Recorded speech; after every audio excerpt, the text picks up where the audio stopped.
Red Bull have lost yet another pivotal member of their team, Jonathan Wheatley, and it seems like the team has started with the path of falling apart and restructuring the entire team from scratch, which is quite impossible to do without going through some very painful patches. Both Wheatley and Newey served for Red Bull ever since 2006, so after 18 years of experience, it would be hard to imagine that the team can just find a replacement and pretend like they weren't even there in the first place, especially if we're to look at how Red Bull downgraded ever since Newey declared his resignation. With this in mind, could Max be the next one to follow? And if so, is Red Bull really falling apart? It goes without saying that the latest changes in Red Bull are not something they would have wanted ahead of a competitive remainder of 2024, with 10 races to go and both championships still far away from being secured. Not only are the Constructors category under a massive threat for P2, but with Mercedes being very competitive lately, Red Bull could fall to P3, potentially even P4 if Ferrari are to fix their bouncing issues in the summer break, mostly because of the fact that they kept an underperforming driver in Perez for the last 10 races of the campaign. When talking about the departure of Wheatley, Red Bull was adamant that as a team they will continue moving forward without too much hassle, posting an official statement. It has been a long and successful relationship with Jonathan over 18 years. His contribution to 6 World Constructors titles and 7 World Drivers' Championships, first as team manager and latterly sporting director, will forever be a marker in our team history. Everyone at Oracle Red Bull Racing and Red Bull Technology wishes him all the best in his new role and would like to place our thanks to Jonathan. However, we must move on, and we will announce a new team structure in the coming weeks as we have tremendous strength and depth, and this provides opportunity to elevate others within the team. Be that as it may though, having 2 very important figures in your team depart all of a sudden is definitely going to be a shock, and it comes after the internal investigation against Horner, one after which the Brit has seemingly taken more power into the team.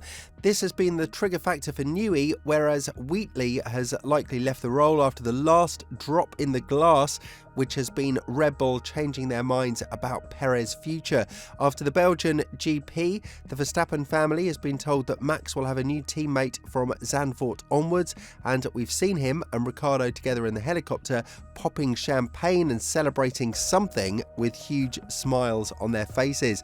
One day after, Horner went out to say that Perez will remain Red Bull's driver and the team will do anything they can in their own power to make sure that Perez will perform on the desired level, even push the car towards something that he would prefer more as a driving style, which is definitely not what everybody expected out of Red Bull. This is a team that promoted drivers with talent, a team that sacked drivers who are underperforming in a ruthless manner, but when it comes to Perez, nothing makes sense for the team anymore, and not only has this situation caused Wheatley to think about and actually complete a departure from the team, but it's also put a very big question mark over Wash's future with the team as well.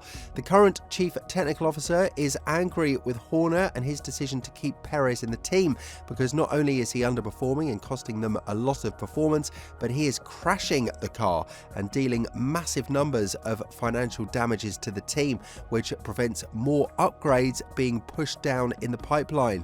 What is also worth mentioning is that before his departure, Newey said that there are a lot of things that he didn't like about the RB20, and due to the fact that he didn't have such a powerful position like he did in the past, he couldn't have affected it in any way whatsoever. The fact that the engineers and the executives in this department continued without listening to Newey, especially in the area of cooling the car, goes to show that there have been a lot of discrepancies in the team, and definitely a huge factor for Newey to make sure that he won't be part of an environment like this. As a matter of fact, Perez is actually one of the worst drivers in this regard, having already caused around 3.5 million euros in damage costs, which is a significant amount when you consider that the teams operate under a strict budget cap of $135 million, or around 130 million euros. Therefore, Wash has all the right to be not satisfied with the team's decision to keep Perez, and when talking about why he isn't performing the way that everybody was expecting, which was more or less what he exhibited in the first 5 races of the season, Wash said, "I don't know. It's difficult to say. I think it's partly us for sure, and it's what we have to do to try and help him to extract the potential out of the car.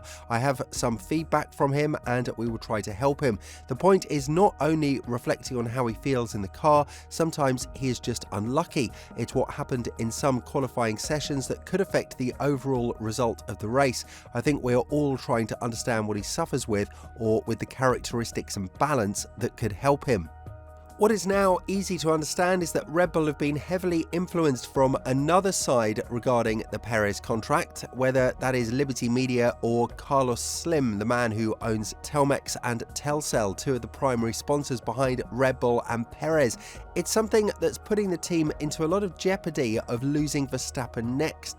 The three-time world champion was promised one thing and the team failed to comply with it, and a couple of days later they went on to see the sporting director of the team leave. Keep in mind that this is the man who has been behind Red Bull's interactions with the FIA for the majority of his time in Red Bull, and he has been the one who applied pressure for the 2021 Abu Dhabi GP to have one full lap of clean racing. Red Bull have lost out on a lot, and the question is now whether or not Verstappen will be the next falling dice from 2025 onwards, as he would have to make a quick decision now that it's more than understandable that their car is not delivering nearly the same performance as they would have hoped for, and he's basically accepted that now as a fact. Even though Verstappen refused to believe that the car has reached its ceiling and you always have to work for more, his latest statement goes to show otherwise, as it looks like he's come to peace with the fact that Red Bull are no longer the most dominant force, and as a matter of fact they are now effectively the third fastest car on the grid behind McLaren and Mercedes, or at least that will be the case for the rest of the 10 races we have in 2024. Elaborating on this situation, Verstappen went on to say, "You are always searching for more performance, but sometimes you have to be realistic. Maybe there isn't more to be found, but it's just trying to stay at that level, even though it's incredibly hard. We are not robots. I know it's tough to not compare ourselves to last year's performance, but it's just how it goes, right? To operate at that level, it's maybe something that we'll look back on in 20 years' time, and everyone may appreciate a little bit more of what we did as a team. For me, even now, maybe we don't have the quickest car. It doesn't really change the mentality. We are always trying to get back to that level." Furthermore, it looks like McLaren is now going to push for more upgrades, as even Norris has thrown dirt towards the Austrian team by saying that they have messed up by keeping Perez and not signing Sainz, for example, who was a much better option for them in terms of racing. Be that as it may, McLaren are now more than happy to capitalise on these changes in Red Bull, and even though their strategies have been questionable, to say the least, McLaren is now adamant that they can fight Red Bull a lot more in the upcoming period and dethrone them from the first place in the Constructors' Championship. A 42-point lead that is everything but a solid lead for the Austrian team. Elaborating on this, Andrea Stella went on to say, "I'm surprised that we've been so competitive, considering that from Miami onwards we haven't actually brought trackside many new parts. Obviously the Miami upgrade was big, but there are some upgrades that will come in the second part of the season. I would expect that for the second part of the season we will have at multiple times some new parts. Red Bull have taken more trackside developments so far in terms of physical parts delivered than we have." With all this in mind, do you think that there is a process in Red Bull, an inevitable one, that they must go through before they're competitive again? And furthermore, do you think that Verstappen would be the next domino piece to fall? Let us know what you're thinking down in the comments below, and once you've done that, have a look at the video that's appearing on your screen right now.